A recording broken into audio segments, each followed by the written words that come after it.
Hello, welcome to my channel. Focus on skills. Different forms of business letters. Credit and collection letters. Credit plays an important role in business transactions. Not all business is done for cash. Credit is a means through which goods are bought and sold without the down payment. A substantial amount of trading involves credit. Buying on credit is a facility that helps the manufacturer and the customer. It enables the buyers to conduct business with comparatively less capital and the sellers to attract larger sales. Credit and collection letters. Credit can be used for mutual benefit both by sellers and buyers. It permits business to operate on a much smaller capital. The term credit refers to promising payment in future. Collection refers to obtaining payment from the debtor. Letters written for these purposes are known as credit letters and collection letters. Credit system. Though credit does increase the turnover, the seller must be cautious. Credit is like a double-edged sword. It involves risks, particularly of bad debts and delayed payments.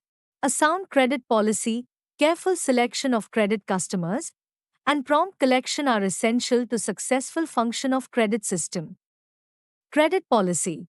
Whenever a customer requests for supply of goods on credit, the trader must get necessary information about him through the credit department. The following 4 C's of the customer are the foundation of a sound credit policy. Character. It indicates his honesty, reputation for fairness, moral conduct, and prompt payment. Capacity. It includes business experience and knowledge, ability, and resourcefulness. Capital. It includes his assets and liabilities. Condition. It includes the condition of the customer's business and what business should be known to him.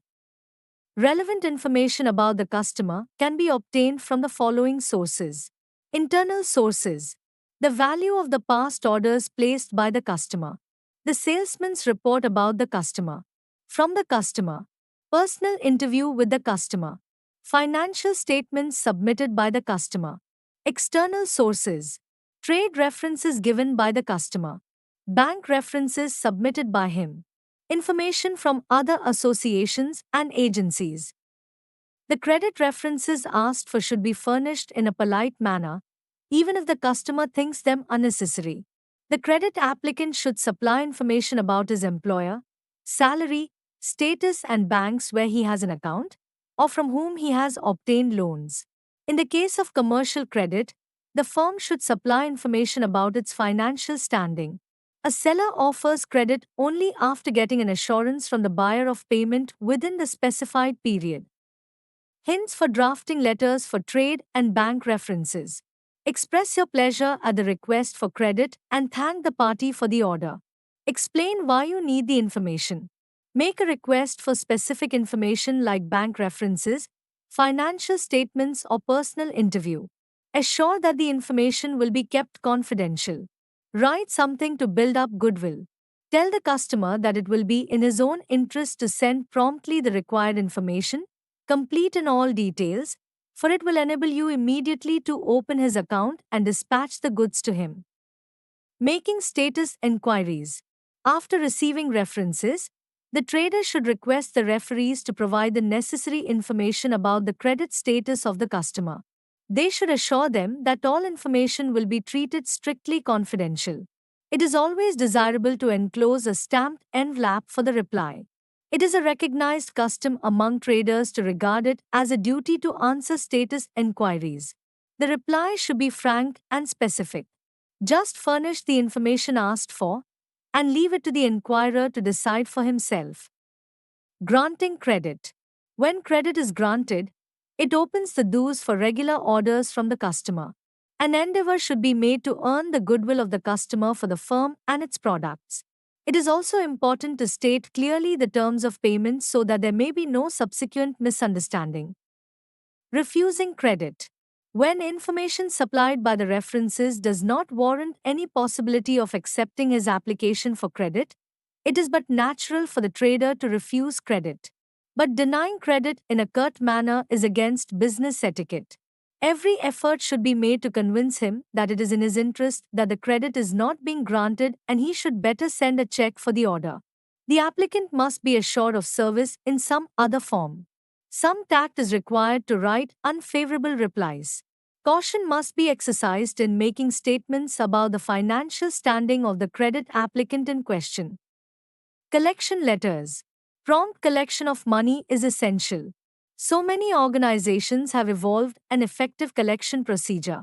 The collection department owes a responsibility both to the sales department and the cash department.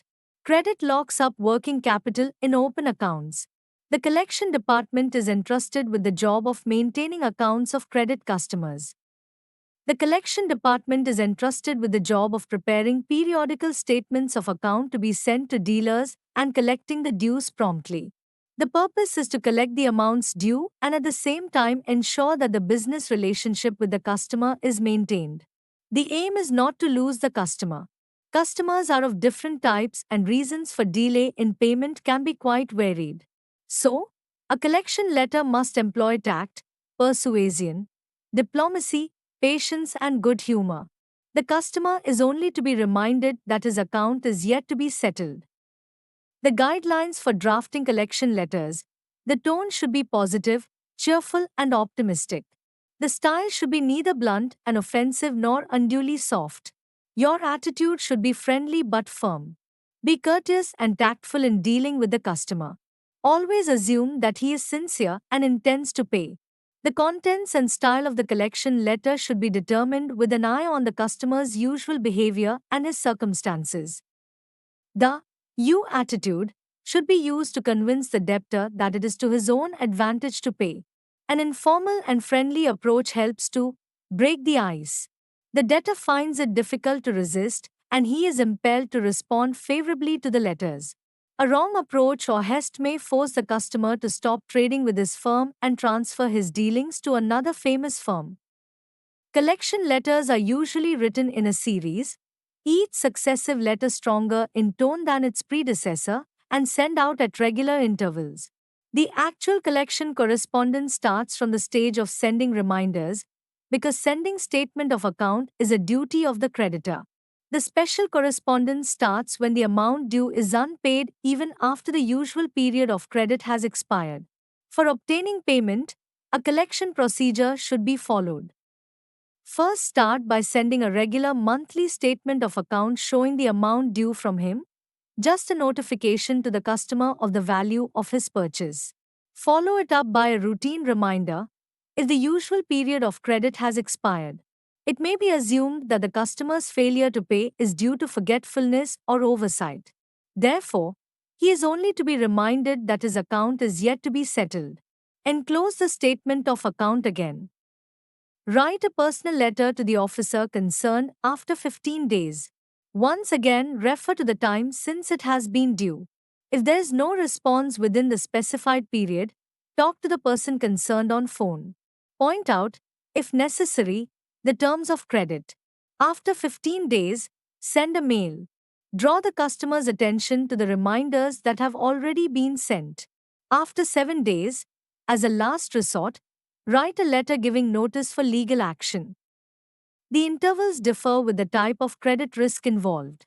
Mention the amount due in each communication. Do not express any doubts about the customer's intention or capacity. Some people believe in humorous collection letters. Laughter makes the check come faster. It has been observed that good-humored, amusing and friendly letters make debtors pay more easily than when they are strongly worded. Next video on Tools of Internal Communication.